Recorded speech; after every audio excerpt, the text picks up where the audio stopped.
₹322 के लेवल पे चल रहा है। कल इसने 328 का हाई रजिस्टर कर दिया था। 325 का पहले लेवल था जो हमने सप्लाई पॉइंट बोला था। उसके बाद 345 और 345 इस बार क्रॉस करेगा तो 380 तक का मोमेंटम दिखाएगा। जिनके पास पोजीशन है बनाए रखे, जिनके पास नहीं है स्टैगर्ड मैनर में इस पोजीशन को बनाएगा। यहां से लेकर किसी भी मार्केट के फॉल में अगर आपको ₹304 तक आता हुआ देखे, खरीदते रहिएगा। 288 के स्टॉप लॉस के साथ पोजीशन मेंटेन करिए। जीआरएससी भी बहुत अच्छा लग रहा है। बहुत जल्दी हम एक्सपेक्ट कर रहे हैं कि 3090 का जो हमारा टारगेट है वो अचीव हो जाएगा। उसके बाद आपको ये ₹3500 तक जाता हुआ दिखेगा। जिनके पास है पोजीशन बनाए रखें, जिनके पास नहीं है स्टैगर्ड मैनर में बनाइएगा। ₹2640 तक भी आता रहे तो कोई परेशानी वाली बात नहीं, वहां तक लेते रहिएगा। 2540 का एक स्टॉप लॉस होगा। टारगेट्स इंटैक्ट हैं, आराम से पोजीशन बना के रखिए। चलिए आराम से पोजीशन बना करके रखिए, ये मानना है रचित सर का।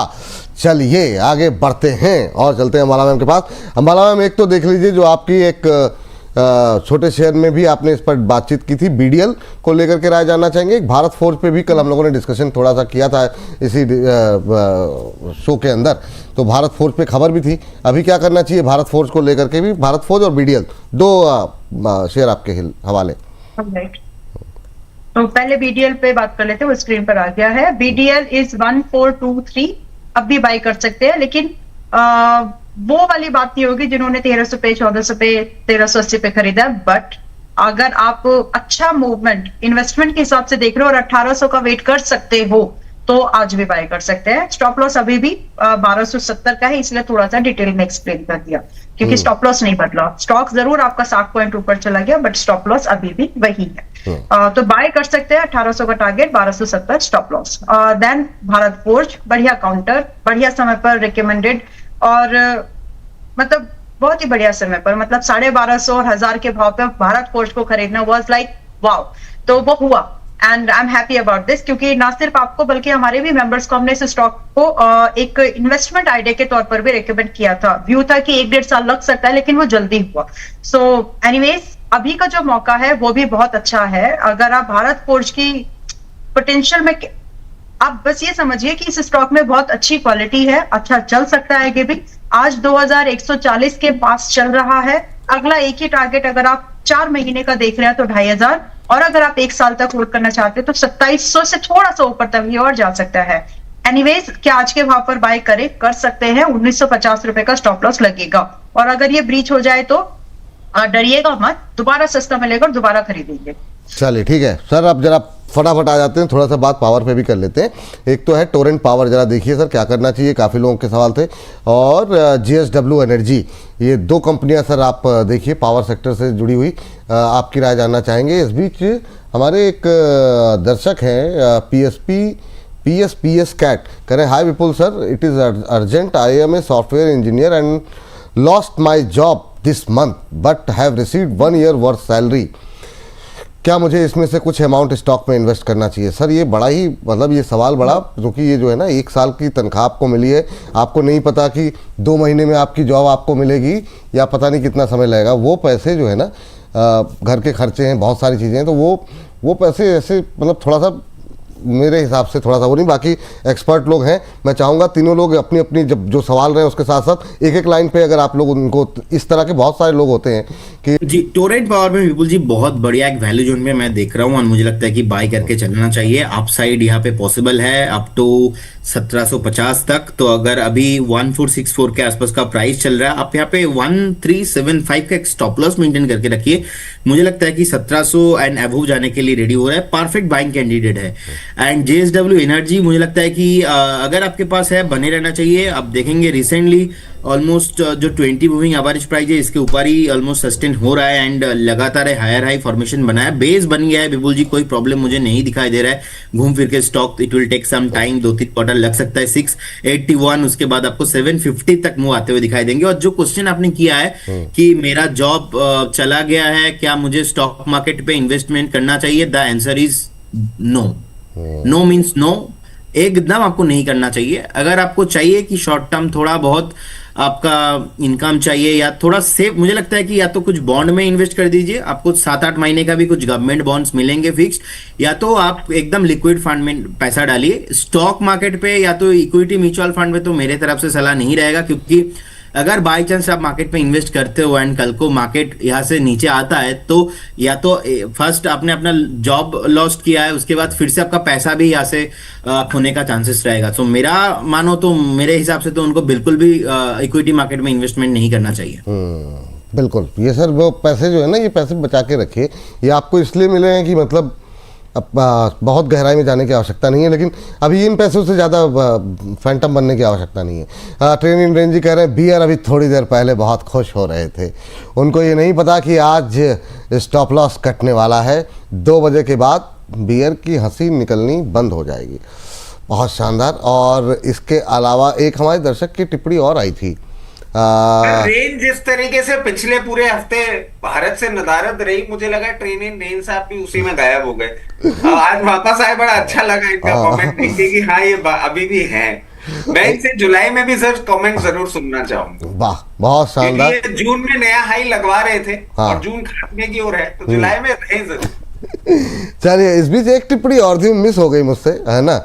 एक हमारे एमपीएच स्टाइल जी थे और उन्होंने कुछ कहा था, मतलब उनमें कुछ ऐसा था कि हाँ रचित जी बाजार में दबाव होने पर आप आखिरी बार कब दुखी हुए थे, ये इनका सवाल था कि अगर बाजार में प्रेशर है तो आखिरी बार आप दुखी कब हुए थे।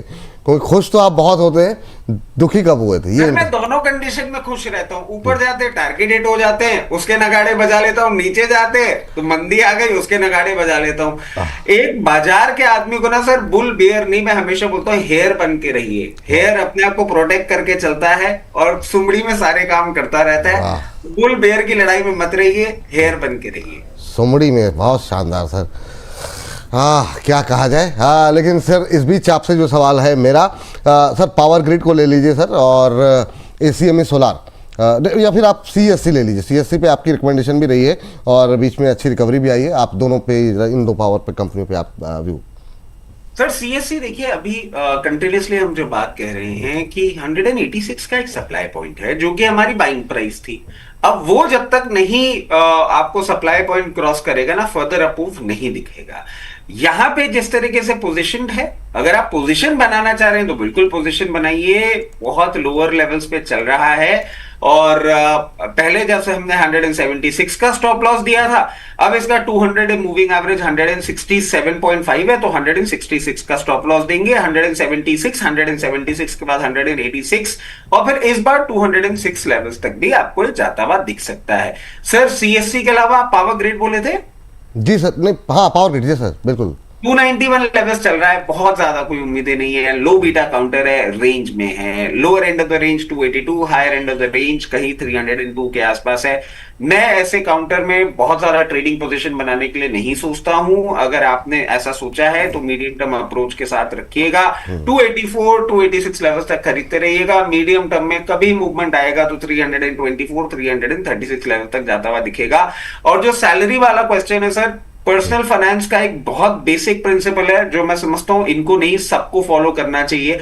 आपका कंटिंजेंसी फंड एक होता है सर, जो 6 महीने के आपके सारे एक्सपेंसेस होते हैं वो पार्क्ड होने चाहिए। सबसे पहले आपको 1 साल की सैलरी मिली है, आप अपना एक कैलकुलेशन फैला लीजिए। जितना भी आपका 6 महीने का रिक्वायरमेंट है वो बैंक में फ्लेक्सी एफडी है, ऐसे किसी लिक्विड उसमें आप डाल दीजिए जिससे आपको जब जरूरत हो निकाल लिया जाए। बाकी 6 महीने का पैसा while the time you are searching for job, 2 महीने का पैसा अपने लिक्विड एक्सपेंसेस के लिए लेके रखिए। 4 महीने का जो पैसा है उसको आप अगर यूटिलाइज करने के लिए सोच रहे हैं तो मैं कहूंगा rather than putting money in equity, आप एसडब्ल्यूपी प्लान में 4-6 महीने में इंडेक्स फंड में इन्वेस्ट कर लीजिएगा। वो आपको रिलेटिव बेटर रिटर्न देगा और आपको फोमो भी नहीं होगा। इस तरीके से अपनी पूरी सिचुएशन प्लान कर लेंगे, 4 पैसे भी बन सकते हैं और सेफ्टी नेट भी बरकरार रहेगा। चलिए इस बीच ये बात निकल के आई है। अंबाला मैम, आपके लिए अपोलो माइक्रो पे आपसे राय जानना चाहेंगे और एक काउंटर और जिस पे कि आपकी राय जानना चाहेंगे। पहले अपोलो माइक्रो ले लीजिए और जेन टेक्नोलॉजी ले लीजिए। आप म्यूट है मैम, बोल बहुत अच्छा रही हैं पर आवाज नहीं आ रही जी। ठीक है, thank you. Apollo Micro 415 but no press buy. In fact अगर आपकी बाइंग कहीं पर भी 390 के पास की है या इससे ऊपर की भी है, you should not hold this trade further. आपके लिए प्रॉफिट बुकिंग की सलाह है मेरी। ये स्टॉक आपको थोड़े 2-4 दिन आप रुक जाओ, सस्ते मिल जाएंगे, 380 से 370 के पास में दोबारा खरीदे जा सकते हैं। बट अभी इसमें थोड़ा प्रॉफिट बुकिंग आएगी और मेरे हिसाब से तो आपको इसमें एग्जिट ले लेना चाहिए, अभी आज ही निकल जाइए, मतलब और फिर बाद में परेशान नहीं होना। तो आज के लिए जो स्टॉप लॉस आपका, जब आप 370 380 की रेंज की बाइंग लेंगे तो उस समय आपका स्टॉप लॉस आप 335 का रखिएगा, और दोबारा जो आपके टारगेट बनेंगे फिर वो 500 के बनेंगे। अब आना प्राइस, इस सबको टाइम लगने वाला है, आपका समय होना चाहिए कम से कम 3 महीने तो कम से कम आपके पास में, because it gonna take a little more time, क्योंकि प्राइस आएगा, सस्टेन करेगा एंड सो मेनी थिंग्स। उसके बाद दूसरा आपने मुझे जेनटेक दिया है, राइट? हाँ जी मैम। जी, तो जेन टेक्नोलॉजीज में भी यही है। जेन में अगर आप 1930 पर चल रहा है, आराम से स्टॉक आपका 1850 तो आ ही रहा है। तो अगर आपकी बाइंग 1900 के ऊपर की है, 1900 तक भी है, तो मेरी सलाह में तो आज तो आपको पोजीशन हल्की कर देनी चाहिए। लेकिन अगर आपका नजरिया ही लाइक 1 साल वाला है और आप ऐड करने में कंफर्टेबल है, तो आप यहाँ पर 1850 के आसपास थोड़ा बहुत ऐड करके चल सकते हैं। बट 1850 आ रहा है, इसका मतलब ये नहीं कि आपको शॉर्ट पोजीशन बनानी है, हेल्दी पुल बैक है, तुरंत एब्जॉर्ब हो जाएगा। और जेनटेक पे मेरी रिकमेंडेशन पुरानी रही है, तो आप लोगों के लिए स्पेसिफिकली जो लोग 2000 के टारगेट के लिए थे, थोड़ा पोजीशन हल्का कर लो, आ गया है। चलिए ठीक, अब जो है 1 मिनट बचा हुआ है, तो हम थोड़ा तेजी के साथ रहेंगे, तो बस सिर्फ उसी शेयर पे बात करेंगे जिस पर भी बातचीत हो रही है। एक तो सर आप जरा फटाफट देख लीजिए सर, टाटा पावर और पारस डिफेंस। प्रदीप सर, एक सर हमारे एक दर्शक ने सुपर चैट भेजी हुई है SML महिंद्रा को लेकर के, और वो कह रहे हैं कि पहले भी आपने सुपर चैट पे मेरा ध्यान नहीं दिया, तो आप चाहें तो इसको भी कवरेज में ले लीजिए। और बहुत सारे लोगों के जो सवाल हैं, आपको बता दें कि अंबाला मैम जुड़ेंगी 1 बजे, तो उस समय सवाल का जवाब ले लेंगे, वही हमारा जो है टाइम होता है सवाल जवाब का। और इसके साथ साथ प्रदीप सर आपसे डिस्क्लोजर भी जानना चाहेंगे। जी बिल्कुल जी, मुझे लगता है कि टाटा पावर एक बहुत बढ़िया वैल्यू जोन के आसपास है, लेकिन थोड़ा स्लो बीटा काउंटर है। वैल्यू इसमें है, 2-3 साल का व्यू लेके चलना चाहिए इसमें। बाई करके जा सकते हैं, कोई प्रॉब्लम नहीं लगता। मुझे लगता है कि 460 उसके बाद 480 शॉर्ट टाइम में ही थोड़ा बहुत 2 क्वार्टर टाइम देंगे तो आपको आते हुए दिखाई देंगे। SML महिंद्रा लिमिटेड अभी 4102 के लेवल पे चल रहा है, कंसोलिडेशन एक रेंज के अंदर फंसा हुआ है। शॉर्ट टर्म टारगेट 4337 का रहेगा, इसके ऊपर ब्रेकआउट आने पर इन्होंने 4312 पे ले रखा है सर, तो ये थोड़ा सा बने रहना चाहिए, अभी उनको बने रहना चाहिए। और 4780 तक मूव मुझे लगता है कि मिलेंगे, क्योंकि रिसेंटली हम लोगों ने देखा है कि 3650 एंड 3700 से जिस तरीके से एक तरफा एक रैली चल रहा है, तो उनको बने रहना चाहिए अभी। एंड पारस डिफेंस में विपुल जी ऑलरेडी एक एग्जिट कॉल हम लोगों ने दे दिया है, और मुझे लगता है कि स्टॉक जब तक 1000 के आसपास नहीं आ जाता, यहाँ पे कोई भी बाय कॉल नहीं रहेगा। प्रॉफिट बुकिंग करने का व्यू आप लेके चलिए यहाँ पे। अगर आपने कभी भी बाय किया है 1100 1200 एंड 1000 उससे भी नीचे, तो एक बार प्रॉफिट बुक करने का सलाह रहेगा पर्टिकुलर स्टॉक में। एंड इसके साथ साथ डिस्क्लेमर, जितने भी स्टॉक्स एंड इंडेक्स को लेकर आज हमने बात किया है, कोई भी स्टॉक एंड इंडेक्स पे हमारा कुछ भी पोजीशन नहीं रहता है, नो कॉन्फ्लिक्ट ऑफ इंटरेस्ट। ऐसा कुछ राय हम क्लाइंटों के लिए भी बोलते हैं, हो सकता है कुछ कॉल्स कुछ स्टॉक्स उनके पोर्टफोलियो में हो, हमारे पोर्टफोलियो में नहीं रहता है। Registration granted by SEBI, membership of BSE, certification from NISM, no a guarantee performance of that intermediate provide any assurance of return to the investor. बहुत बहुत धन्यवाद सर आपको एंड सारे ऑडियंस को। बहुत बहुत थैंक यू सर, बहुत बहुत धन्यवाद आपका आज की चर्चा में जुड़ने के लिए। और